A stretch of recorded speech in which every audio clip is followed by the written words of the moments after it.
Hey there everybody, JC the Sniper, and I'm coming to you with another blade review. And today we have the crazy looking Spyderco Civilian. And this is a pretty sweet knife. I added it to my collection quite a while ago actually, but I'm just going to get some stuff on camera with it. So there you go, Spyderco Civilian. Obviously, if you look at this blade, you can tell that the purpose of this blade is probably not EDC, it's probably not utility. This blade is completely designed for defensive purposes. In fact, Spyderco says that they designed the blade for undercover officers or agents who might not be able to carry a firearm because of the position they're in. And they needed a backup defensive weapon that they would be able to, to use effectively if they had to fight their way out of a situation for whatever reason. And they were commissioned to build a blade for that purpose, and this is what they came up with. So obviously it is designed and suited for that type of situation. For defensive purposes, I think this is a wicked blade. It'll deal out some damage. Overall specifications: got a 4-inch blade, G10 handle. It weighs, I think it's like 4.5 ounces, something like that. Not hugely heavy, but not real light. Maybe 5 ounces. Got a back lock. VG10 steel blade. That's the basic stuff. I think this is a very well designed knife. It's got the best of several different worlds. First of all, we'll look at the blade shape. This blade is clearly designed for slashing and hooking. You can do some stabbing with it. I've heard stories of people who have done some stabbing attacks with these. One, for instance, heard a story where a guy had one of these and he got attacked and he just pulled it and he just thrust it forward and pulled down and back. And so he just punched it out basically and just harpooned in with that tip and then let it carry forward and then came back and down. And essentially ripped open the guy, pretty much installed a zipper in him and killed the dude outright. Cut through his clothes, cut through his leather belt, just zipped right through everything, and did some horrible damage and stopped the fight immediately. And that's what it's designed for, so I'm not surprised. Size comparison, here's my Spyderco Military. You can see they're basically equivalent in size, and some of the design elements are very similar as well. And that's one of the things I like about this. Got that Spyderco VG10 steel, which is an excellent steel, one of my favorites. It's a high quality steel without being through the roof, and it's got pretty good rust resistance. Not completely rust proof, but it is rust resistant. And as long as you take decent care of it, it will last forever. It takes a razor sharp edge, it holds an edge for a long time, but it's not hard to sharpen. So it's a good steel. This blade, obviously, you can't make a straightforward stabbing motion with it. Because if you try to thrust straight forward, obviously you're going to hit here, punch it, and it's just going to roll. Not going to do anything. So you got to kind of, if you were to stab with it, you got to punch it forward. You just got almost like you're just punching somebody and let that hook go in. So it could be used that way. Now, obviously, it has a very wicked curvature to it. And it's clearly designed primarily for slashing. Because if you slash with that, that part's going to cut like the dickens. It's going to slide down. It's going to get to that hook. That hook's going to bite. It's just going to tear you up. And it will rip people apart. Similar design and style to like the Voyager Vaquero. Not quite the same curvature. If you turn it around though, it's about the same as the back there, which is kind of interesting. But the curvature there, similar purposes. you know, your curvature, that curve is going to hook, basically. Same thing with this. The only difference is you can't really stab with this one, and you can stab with this. Well, you can, but as I've just described, you're going to have to change your style a little bit. So that's nice. It comes out very fast. You know, like all Spydercos, it deploys nicely. Comes out quick. Locks up very solid. It has just a really strong lockup, no play whatsoever. It's a Spyderco. What do you expect? Has that nice spider hole for deployment, which I love. You know, spider hole comes out great. Works perfectly to deploy the blade. Just hard to beat a spider hole. Very well designed. Comes out good. The handle geometry is interesting. It's a little bit different than some designs. I would describe this handle as a combination of the Spyderco Military and the Spyderco Police. It's a little thinner up front, like the Spyderco Police, but it has the same handle flare in the rear, like the Military. And I love that because this Military handle, I think, is excellent.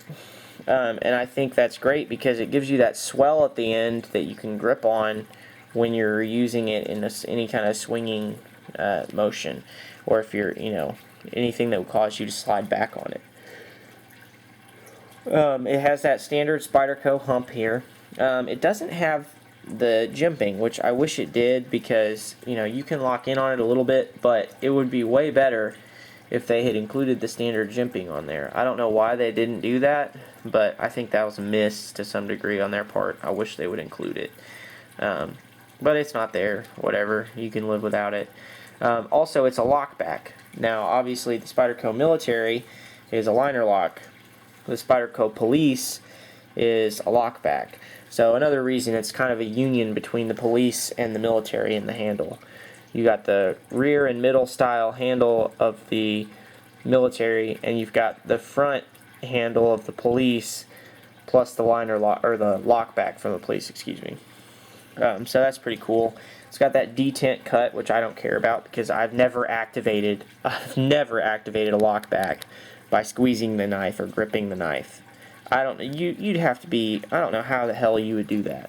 Like, I just can't imagine gripping a knife hard enough, even on one that doesn't have that I'm gonna accidentally, you know, you got to push that thing down pretty far. I don't know how you're gonna accidentally do that, especially with your hand, like your palm as you grip it. It's just not gonna happen.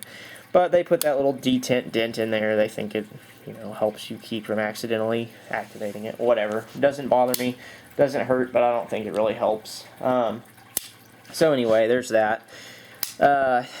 Now, the knife has one steel liner. I don't know why, because it's not a liner lock. I'm guessing they just put it there for either anchor points for the only things I can think are they needed anchor points for the clip, and they didn't want to just anchor it to G10, which I don't know why, because, you know, they have the Spyderco Military is straight G10, and they've anchored it. They were able to anchor it with G10. But the G10's a little thinner on this, so maybe that was what it was.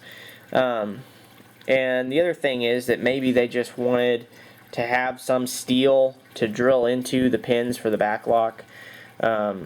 That's the only other thing I can think of.